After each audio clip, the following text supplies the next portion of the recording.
अस्सलाम वालेकुम, नमस्ते, सत श्री अकाल। कैसे हैं आप लोग? उम्मीद करती हूँ ठीक होंगे, खुश होंगे। मैं हूँ आसिका अली और मेरे साथ हैं तारिक न्याजी। अस्सलाम वालेकुम, नमस्ते, सत श्री अकाल। उम्मीद करता हूँ ठीक होंगे, खुश होंगे। दोस्तों जहाँ रहें खुश रहें, माँ बाप का ख्याल करें क्योंकि माँ बाप हैं तो सब कुछ है। आज की हमारी वीडियो रिलेट करती है made in India first aircraft carrier. So start करते हैं अपनी वीडियो को। Let's start. ओके गाइस, तो वीडियो का टाइटल है INS Vikrant first made in India aircraft carrier start sea trials. Okay guys, तो स्टार्ट करते हैं वीडियो। अच्छा, कैरियर था, मैं समझी कैरियर का। हाल ही में आप सब लोगों ने सुना होगा कि INS विक्रांत के सी ट्रायल स्टार्ट हो चुके हैं और इंडियन नेवी ने एक बहुत ज़्यादा, मैं कहूँगा, मैजेस्टिक वीडियो यहाँ पर रिलीज़ करी है जो मैं आप सबको दिखाना चाहूँगा।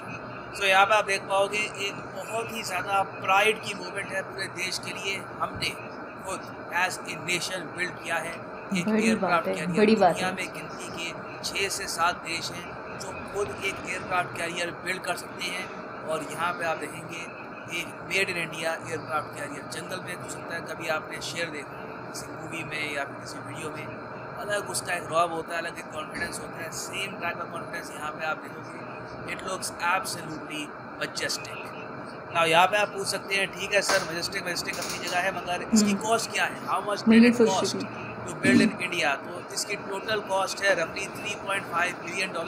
इंडियन रुपीज़ में आप कह सकते हैं रफली 23,000 करोड़ का हमको पड़ा है INS विक्रांत। अब यहाँ पे आप कहोगे दैट्स लॉट ऑफ मनी। हमारा देश अभी भी एक डेवलपिंग कंट्री है, बहुत सी नीड्स अभी पूरी करनी है। क्या इतना सारा पैसा एक मिलिट्री इक्विपमेंट में बहुत अच्छा सवाल चाहिए? तो मैं आपको यहाँ पर ये बता दूँ, मेड इन इंडिया का फ़ायदा यही होता है कि जो ये $3.5 बिलियन है, इसमें से मेजॉरिटी, सारा तो नहीं मगर मेजॉरिटी जो यहाँ पर अमाउंट है ये हमारे देश की इकोनॉमी में ही गया है। क्योंकि 50 ये ज़बरदस्त बात है। भारतीय मैन्युफैक्चरर्स हैं, उनको यहाँ पर मिले थे टेंडर रिगार्डिंग दिस प्रोजेक्ट।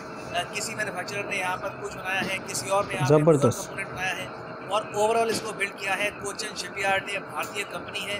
और इसको यहाँ पर बनाते वक्त 2000 इंडियंस को रोजगार मिला है और टोटल 40,000 लोगों को यहाँ पर एम्प्लॉयमेंट मिली है इनडायरेक्टली। तो ये सारा पैसा, ये सारा रोजगार आप कह सकते हैं 80 to 85% भारत में ही आया है। अगर ये एयरक्राफ्ट कैरियर सीधा हमने परचेज कर लिया होता रशिया से या तो फिर बहुत लॉस होता, तो सीधा सारा पैसा जाता उनकी जेब में। इससे पहले जो हमने एयरक्राफ्ट कैरियर परचेज किया है फ्रॉम रशिया, जिसको हम आज के समय कहते हैं INS विक्रमादित्य, उसकी कॉस्ट थी 2.8 बिलियन, मगर वो हमने परचेज किया था 2008 में और वो थोड़ा सा एक आउटडेटेड एयरक्राफ्ट भी है। This is very much aircraft carrier made in India और बहुत सारा पैसा हमने अपनी इकोनॉमी में पंप किया है थ्रू दिस प्रोजेक्ट। और अगर हम बात करें टॉप स्पीड की, तो इस एयरक्राफ्ट कैरियर की टॉप स्पीड है अराउंड 28 नॉट्स।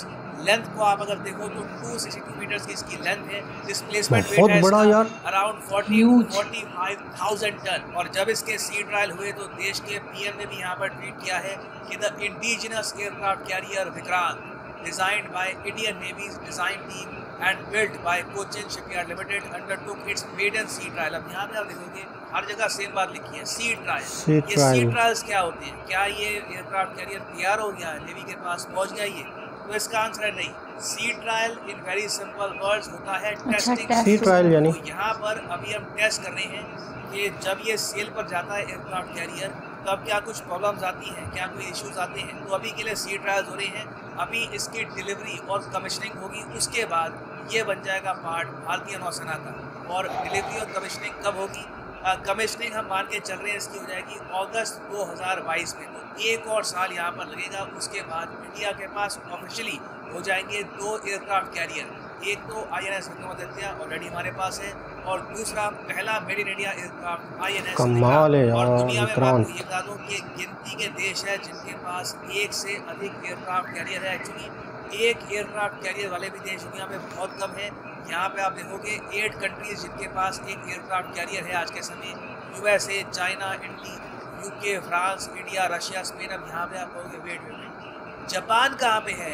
जापान का भी काफ़ी बार सुना है कि मालाबार नेवल एक्सरसाइज में वो लेके आते हैं अपना एयरक्राफ्ट कैरियर या फिर किसी टाइप का कैरियर तो वो लाते ही हैं। तो जापान यहाँ पर क्यों नहीं है? देखिए अब क्या हो रहा है कि दुनिया भर में जो भी लिस्ट बन रही है एयरक्राफ्ट कैरियर की, वहाँ पर उन कंट्रीज़ को काउंट नहीं करते जिनके पास हेलीकॉप्टर कैरियर है। Helicopter career all together different fighter. है। अगर आप बात करें हेलीकॉप्टर कैरियर की तो वहाँ पे ये सब देश आएंगे। यूएसए के पास 10 हेलीकॉप्टर कैरियर है, जापान के पास है 4, फ्रांस के पास है 3, थाईलैंड के पास भी 1 हेलीकॉप्टर कैरियर है। और जो हेलीकॉप्टर कैरियर है ये दिखता है कुछ हद तक ऐसा। साइज़ में ये एयरक्राफ्ट कैरियर के आप कह सकते हैं 1/3 या फिर ऑलमोस्ट 50% के आसपास का होता है। और यहाँ पर जैसे कि आप समझ पा रहे होंगे हेलीकॉप्टर्स टेक ऑफ या लैंडिंग कर सकते हैं। अब आप यहाँ पर पूछोगे कि जापान एयरक्राफ्ट कैरियर क्यों नहीं बिल्ड करता, ये हेलीकॉप्टर कैरियर क्यों बनाते हैं, वो भी 4, और यूएसए भी। देखिए जापान की रिसेंटली मैंने डिफेंस रिपोर्ट पढ़ी थी, उन्होंने वहाँ पर ये कहा, इनकी सोच है, जापानीज मिलिट्री एक्सपर्ट्स की सोच ये है कि एयरक्राफ्ट कैरियर यूजलेस है अनलेस आपको बहुत ही दूर अटैक करना। यूएसए के केस में एयरक्राफ्ट कैरियर इंपॉर्टेंट है क्योंकि ऑब्वियसली बात है यूएस को पूरा एक ओशन क्रॉस करना पड़ेगा, पैसिफिक ओशन, चाइना पे या फिर रशिया पे अटैक करने के लिए। मगर जापान ये मानता है कि उनके केस में एक बहुत ही छोटा सी को क्रॉस करना है, सी ऑफ जापान, और फिर चाइना के अगेंस्ट वॉर स्टार्ट हो जाएगी। तो इनको एयरक्राफ्ट कैरियर की आवश्यकता नहीं है, ये फोकस करते हैं हेलीकॉप्टर कैरियर पे, क्योंकि ये लोग मानते हैं कि चाइना की सबसे बड़ी स्ट्रेंथ है उनकी सबमरीन, उनकी पनडुब्बी, और हेलीकॉप्टर से आप सबमरीन्स को हंट कर सकते हो। तो जापान ने बहुत सोच समझकर एयरक्राफ्ट कैरियर को इग्नोर करके सिर्फ फोकस इस पे इन्वेस्ट किया हेलीकॉप्टर कैरियर पर। और ये सब सुनने के बाद आप पूछेंगे तो क्या इंडिया यहाँ पर गलत रास्ते पे है? तो इसका आंसर है नहीं। देखिए ये बस जापान की थ्योरी है। एक्चुअली में कल को अगर एक बहुत बड़ी वॉर होती है तब उस वक्त पता लगेगा कि एयरक्राफ्ट कैरियर का क्या यूज़ है, क्या उसका इम्पैक्ट होगा। इंडिया ऑफ कोर्स मान के चल रहा है कि हमारे पास 2 एयरक्राफ्ट कैरियर होने चाहिए, मगर हमारे पास हेलीकॉप्टर कैरियर इस वक्त है 0। और मैं आपको ये बता दूं कि INS विक्रांत, इसका इनिशियली नाम था IAC-1। IAC-1 क्यों? IAC की फुल फॉर्म है यहाँ पर इंडिजिनस एयरक्राफ्ट कैरियर। इंडिजिनस मतलब कि जो आपने खुद बनाया हो, और 1 इसलिए क्योंकि ये पहला एयरक्राफ्ट कैरियर है जो भारत ने खुद बनाया है। अब यहाँ पे आप पूछोगे अच्छा तो IAC-2 का भी प्लान है? तो देखिए एक प्रपोजल है कि IAC-2 भी बनाया जाए। INS विशाल भारत का तीसरा एयरक्राफ्ट कैरियर भी हम बना सकते हैं, मगर सरकार अभी के लिए इसको लेकर इतनी एक्साइटेड है नहीं। क्योंकि देखो जब आप बनाओगे एक एयरक्राफ्ट कैरियर, साथ में आपको एयरक्राफ्ट ही चाहिए। अब अगर हम बात करें INS विक्रांत की तो उसके लिए हमने MiG-29 परचेज़ किया रशिया से, हम कमाओ हेलीकॉप्टर वहाँ पे डिप्लॉय करेंगे। सिमिलरली कल को अगर हम बनाते हैं एक और एयरक्राफ्ट कैरियर, इसको बनाने में ही आपके लग जाएंगे 25 से लेकर 26,000 करोड़ रुपए। फिर उसके बाद इसके लिए आपको चाहिए होंगे एयरक्राफ्ट और हेलीकॉप्टर आपको चाहिए होंगे। उसके एडिशनल आप मान के चल लीजिए 15 से लेकर 20,000 करोड़ रुपये मिनिमम आपको खर्चने ही होंगे। तो ऑलमोस्ट यहाँ पे खर्चा हो जाएगा आपका 40,000 करोड़ का। तो सरकार अभी इसको लेकर इतनी एंथुसियास्टिक है नहीं। सरकार अभी के लिए फोकस कर रही है सबमरीन्स पर, मेड इन इंडिया सबमरीन्स। इसलिए आपने देखा होगा कि प्रोजेक्ट 75I को बहुत ही जल्दी फंडिंग मिल चुकी है। मगर इवेंचुअली मैं मानता हूँ कि भारत को सोचना होगा कि 2030 तक जो समीकरण बनेंगे उसके हिसाब से हमारे पास क्या मिनिमम 3 एयरक्राफ्ट कैरियर होने चाहिए या फिर 2 ही बहुत है। मैं पर्सनली मानता हूँ कि 2030 तक भारत के पास होना चाहिए INS विक्रमादित्य, INS विक्रांत और INS विशाल रेडी होना चाहिए। क्योंकि चाइना जिस स्पीड से एयरक्राफ्ट कैरियर बिल्ड कर रहा है, ये आराम से 5 से लेकर 6 एयरक्राफ्ट कैरियर बिल्ड कर देंगे 2030 तक। तो हम चाइना से बहुत पीछे हो जाएंगे इस मामले में। तो हमको यहाँ पर एटलीस्ट कुछ हद तक कैचअप करने की आवश्यकता है। अगर चाइना के पास होते हैं 2030 में 6 एयरक्राफ्ट कैरियर, तो हमारे पास एटलीस्ट 3 तो होने ही चाहिए। और फिर यहाँ पे बात आती है टेक्नोलॉजी की। आपने एक टेक्नोलॉजी डेवलप करी, जो भी यहाँ पर डिज़ाइन है INS विक्रांत का, ये डेवलप किया गया है by DND, directorate of naval design. Build हम कर रहे हैं इसको कोचिन शिपयार्ड लिमिटेड द्वारा, जो अपने आप में एक सरकारी कंपनी है under the ministry of shipping. तो ये सारा एक्सपीरियंस, ये सारी एक्सपर्टीज़, क्या हम इसको बिल्कुल छोड़ देंगे इन द फ्यूचर कोई भी एयरक्राफ्ट कैरियर ना बना के? तो ये हमको कहीं ना कहीं सोचना होगा कि इतने लंबे समय के बाद तो हमारे पास फाइनली एक्सपर्टीज़ आई है कि एक एयरक्राफ्ट कैरियर बनाते कैसे हैं। तो आई थिंक टाइम आ चुका है कि इन द फ्यूचर भी हम एक और प्रोजेक्ट स्टार्ट करें। एक तीसरा एयरक्राफ्ट कैरियर इंडियन नेवी को चाहिए होगा, क्योंकि अभी के लिए आप अगर देखो तो INS विक्रांत के 76% जो कंपोनेंट्स हैं ये है मेड इन इंडिया। बाकी हमने काफ़ी इसके कंपोनेंट्स इंपोर्ट भी किए हैं फ्रॉम वेरियस कंट्रीज़। तो जो ये 76% है इन द फ्यूचर, इसको हम आराम से 85 टू इवन हो सकता है 90% में भी हम कन्वर्ट कर दें इसको। और फिर अगर बात आती है एयरक्राफ्ट की, तो वहाँ पे हम फोकस कर सकते हैं कि क्यों ना हम सिर्फ यहाँ पर मेड इन इंडिया एयरक्राफ्ट ही यूज़ करेंगे, मेड इन इंडिया हेलीकॉप्टर्स ही यूज़ करेंगे। हमारे पास ऑलमोस्ट 10 साल का टाइम है। I am sure we can manage this. तो देखिए अभी के लिए तो देश वेट कर रहा है अगस्त 2022 का, जब इंडिया के पास ऑफिशियली आ जाएगा INS Vikrant, and this will be a huge achievement. एक और इससे इंडिया के पास पावर ये भी आती है कि कल को अगर मान लीजिए कोई आसियान देश है, इंडोनेशिया है, फिलीपींस है, वो भी यहाँ पर भारत को कह सकता है कि प्लीज़ हमारे लिए एक एयरक्राफ्ट कैरियर बिल्ड करिए। और मैं आपको बता देता हूँ कि आने वाले 3 से लेकर 4 साल में भारत के पास डेफिनेटली एक एयरक्राफ्ट मैन्युफैक्चरिंग का ऑर्डर भी आएगा किसी ना किसी देश के थ्रू। इससे हम विदेशी मुद्रा भी कमा पाएंगे। So this is a great news overall. और इन द फ्यूचर अगर INS विक्रांत से रिलेटेड कोई और डेवलपमेंट्स होती है तो मैं अपडेटेड वीडियोस भी लाता रहूँ विक्रांत। और फाइनली यहाँ पर मैं ये भी ऐड कर दूँ कि अनअकैडमी का UPSC कॉम्बो ऑफर अवेलेबल है। सिंपली यहाँ पर जाओ, कमेंट सेक्शन में क्लिक करो, यहाँ पर एक लिंक पे, अगर आप मोबाइल फ़ोन पे हैं तो मैंने डाउनलोड करो अनअकैडमी। जी जनाब, क्या बात है। विक्रांत जबरदस्त। अच्छा, कितनी ये सेकंड एयरक्राफ्ट था, सेकंड था, पहले रशिया से लिया था। और दूसरी बात यह है कि बहुत ही कम देशों के पास, बहुत ही सेलेक्टेड 8, यानी total यूँ 8 समझ countries हैं। लें, यूँ समझ लें कि ये एक चंद ही 4 से 5 से 6 बहुत नायाब 5 चीज़ से है अभी 6 फिलहाल, कंट्रीज़ है के ना? पास एटमी ताकत है। 5 से 6 कंट्रीज़ के पास, या 6-7, 5-6 कंट्री के पास। तो ये भी तकरीबन 5-6 कंट्री के पास है। तो मेरे ख्याल में ये उस लेवल की ख़ास चीज़ है, यानी कि इतनी ऐसी अहम चीज़ है। एयरक्राफ्ट जो होते हैं ना, आपका मुल्क कहाँ है, आप वहीं से अपने जहाज़ उड़ा सकते हैं और किसी और कंट्री पर हमला कर सकते हैं। तो आपके देश से बहुत दूर कोई कंट्री हो तो आपके एयरक्राफ्ट तो ख़त्म हो जाएगा। एक पेट्रोल की, एक फ्यूल की एक टाइम पीरियड होता है कि यहाँ से यहाँ तक आपका जहाज़ जा सकता है, दूसरे कंट्री में बम फेंक के वापस आ सकता है। लेकिन बहुत दूर अगर कोई कंट्री हो या, तो फिर वहाँ क्या कर सकता है इंसान, वहाँ ये काम आता है। फॉर एग्ज़ाम्पल, अगर रशिया को, अमेरिका को इन कंट्रीज़ में हमारे कंट्रीज़ की तरफ आना हो तो वो यहाँ जहाज़ समंदर के थ्रू आएगा, एयरक्राफ्ट इस तरह लेके, एयरक्राफ्ट लेकर यहाँ से फिर जहाज़ों के ज़रिए से किसी और देश पर हमला किया जा सकता है। तो बहुत मतलब कॉस्टली चीज़ है, 3.5 बिलियन डॉलर, बहुत कॉस्टली चीज़ है। लेकिन देखिए, किसी भी देश की सुरक्षा जो है ना, वो सबसे अहम है, उसकी हिफाजत सबसे अहम है। लेकिन वही देश ये चीज़ बनाएगा जो इतनी कैपेबिलिटी रखता होगा, हर कंट्री स्ट्रॉन्ग हो इस हद तक कि वो इतना इन्वेस्ट कर सके। और अब तो कह रहे हैं कि अच्छा 76% मेड इन इंडिया है। तो सबसे बड़ी बात ये, और सबसे खूबसूरत तरीके से, अच्छा सबसे खूबसूरत बात ये है कि जो इन्वेस्टमेंट इस चीज़ पर हुई है उसका कंट्री ही के लोगों को फ़ायदा हुआ। इस चीज़ का भी इनको एहसास है, इस चीज़ का भी एहसास है। ठीक है, हो गया, लेकिन गवर्नमेंट की जेब से तो गया ना। लेकिन उनका कहना, उनका मानना ये है कि यार हमारे ही कंट्री के लोगों को गया ना।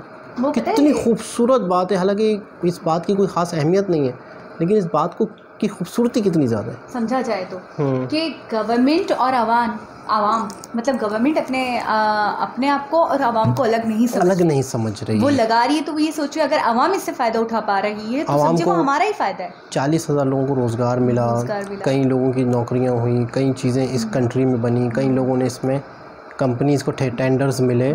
तो कहने का मतलब है कि इस चीज़ का बेनिफिट्स अगर आवाम को हुआ है तो वो उसको कॉस्ट भी नहीं समझ रहे यार। बहुत खूबसूरत बात ये मुझे लगी।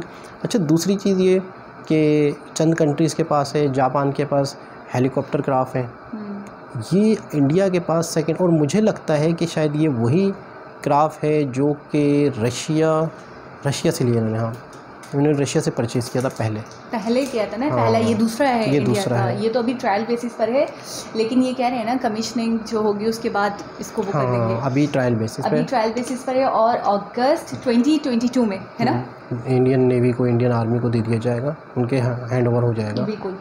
तो एक बहुत बड़ी अचीवमेंट कहूँगा मैं, बहुत अच्छा, बड़ी। आप क्या चाहते हैं इसके बाद थर्ड वन भी होना चाहिए? जिस तरीके से भैया ने हमें समझाया, बताया, तो जाहिर सी बात है कि होना चाहिए। ठीक है। अच्छा, मुझे सबसे अच्छी बात ये लगी कि वाकई अगर हम कोई काम करते हैं और सालों का गैप कर दें तो हमारी वो जो एक करने की जो सलाहियतें होती हैं, एबिलिटीज़ होती हैं, कम पड़ जाता है, वो मानद बढ़ जाती है, कहीं ना कहीं गुम होने लग जाती है। तो वो ये चाहते हैं कि अगर हम थर्ड वन बनाते हैं, नया प्रोजेक्ट स्टार्ट कर देते हैं, इसके बाद भी तो हमारी एक्सपर्टीज़ नहीं ख़त्म होंगी। अच्छा। और हम अभी 76% है मेड इन इंडिया, तो आने वाले वक्तों में 80 to 85% होगा। अच्छा, इसकी एक वजह और है, मैं थोड़ा सा इसको और ब्रीफ कर दूं कि उनका कहने का मतलब ये है कि हम बनाते रहें। फॉर एग्जांपल जब ये क्राफ्ट हम एक्सपोर्ट करना शुरू कर दें, इस हद तक बना। फॉर एग्जांपल जब ये क्राफ्ट बना तो बहुत सारी चीज़ों को एक जगह जोड़ा गया होगा, लोगों को, कंपनीज़ को, ये कंपनी ये बना रही है, ये कंपनी बना रही है, वो चीज़ यहाँ बनेगी, इस तरह होगा। तो फर्स्ट टाइम में क्या हुआ होगा, बहुत सारी चीज़ों को पता नहीं किस किस इलाकों के लोग, किस किस तरह की कंपनीज़ वगैरह, फैक्ट्रीज़ वगैरह लगी होंगी इसके बनने के लिए, अप्रोच किया होगा, तो वो सारी जगह एक जगह जुड़ी और एक शाहकार बना। ठीक है ना।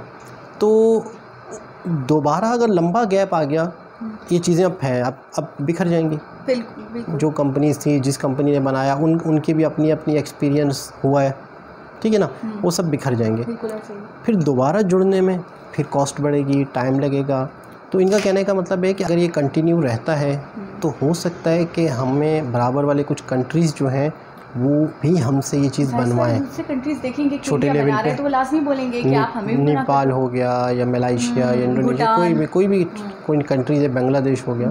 तो उनका कहने का मतलब है कि अगर हम यूज़ टू रहते हैं तो हो सकता है दूसरे कंट्रीज़ को भी हम बना के दें। तो एक तरह से इंडिया इस चीज़ का मैन्युफैक्चरिंग दूसरों को बना के देने का बन सकता है। अच्छा, मुझे एक चीज़ थोड़ी सी नहीं समझ में आई, वो ये 2008 में जब उन्होंने परचेज किया था रशिया से तो 2.8 बिलियन का लिया था, और अभी 3.5। हर चीज़ की कॉस्ट बढ़ गई ना। तो यानी जो इन्होंने बनाया वो ज़्यादा कॉस्टली था, और बड़ा है ना, बताया ना इन्होंने, इसकी कैपेसिटी भी 40,000 टन्स का है ना। अच्छा, एक चीज़ और, ये तो चलो ठीक है, इसके बारे में बात हो गई। आपने एक चीज़ नोट की, अक्सर मैंने मेड इन इंडिया, और अक्सर एक चीज़ मैंने नोट की है। कितने मिनट की वीडियो होगी आप मुझे ज़रा बताएं। 10 मिनट की, 12 मिनट की। यार इंडियन वीडियोस बनाने वाले जो हैं, जो भी टीचर्स हैं, मुझे लगता है ज़्यादातर टीचर्स हैं, अक्सर ये कोर्स का भी जिक्र कर।